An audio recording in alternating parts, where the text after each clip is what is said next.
Have a good day to all. Eto na nga guys at may pupuntahan tayong napakagandang lugar.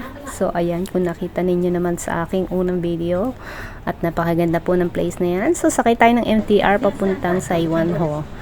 Ayan.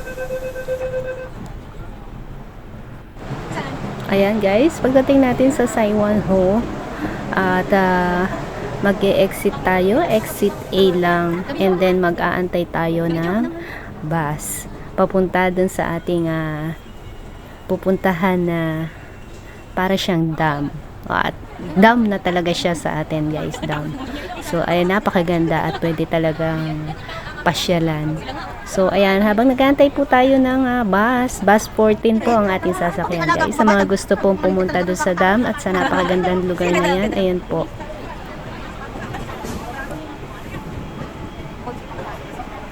Ayan.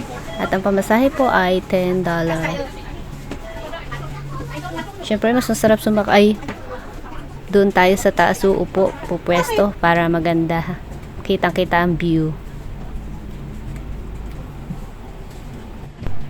Tara guys, at samahan nyo ako sa biyahe. Ayan. At tumanaw muna tayo dito sa mga nadadaanan natin at maganda rin naman ang tanawin guys. So, habang tayo nasa bus, mga dalawang stop lang ng bus guys yung pupuntahan natin na dam. So doon tayo sa Taitam Reservoir. So napakaganda po ng place na yon at abangan nyo po at tayo ay pupunta sa napakagandang lugar na yon. So biyahe muna tayo guys.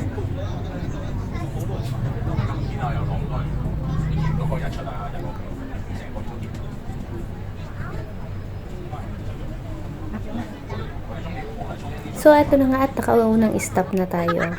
So, sa susunod na, ayan na, andito na tayo guys. So, ayan, nakita nyo naman, Bukana pa lang at napakaganda na ng tanawin, di ba?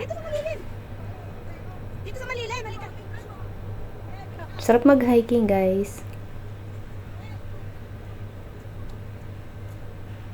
So, ayan yung nakikita, natatanaw ninyo guys, ayan, napakaganda. Sa susunod siguro, dyan naman tayo pupunta. So, dito muna tayo sa may dam. Baba muna tayo guys. Medyo, mga 5 minutes tayong maglalakad guys.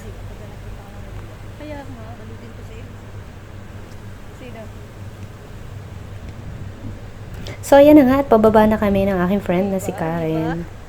Dito kami sa bondok. Medyo may kainitan din guys. Pero okay lang. Basta makarating tayo doon sa napakagandang lugar na yon. Enjoy lang natin guys. So, ito na nga at medyo mahaba-haba din ang lakarin. Mga 5 minutes siguro walk or mahigit pa. Hindi ko pa rin sure. Baka mali ang tinaanan natin. Ayun iyo. Ayan iyo. Ganda oh. So, ayun na nga. Natatanaw na natin ang dam at napakaganda talaga nitong tanawin na to guys. Ang dami ng mga nakapunta dito at mga nag-enjoy naman talaga. So, kaya nagpunta din kami dito para ma-share ko din sa inyo guys itong napakagandang lugar na to para makita ninyo sa mga gustong magbakasyon ng Hong Kong at sa mga gustong mamasyal. So, ayan. Naandyan po ang mga napapasyalan natin sa aking mga video. Makikita ninyo mga magagandang lugar dito sa Hong Kong guys. So, ayan na nga at magpatuloy lang tayo sa paglalakad papunta doon sa baba para makita na natin ang kabuuan.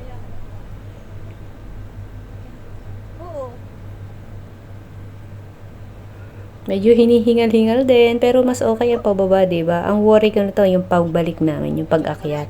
So, sigurado mahirap talaga, guys.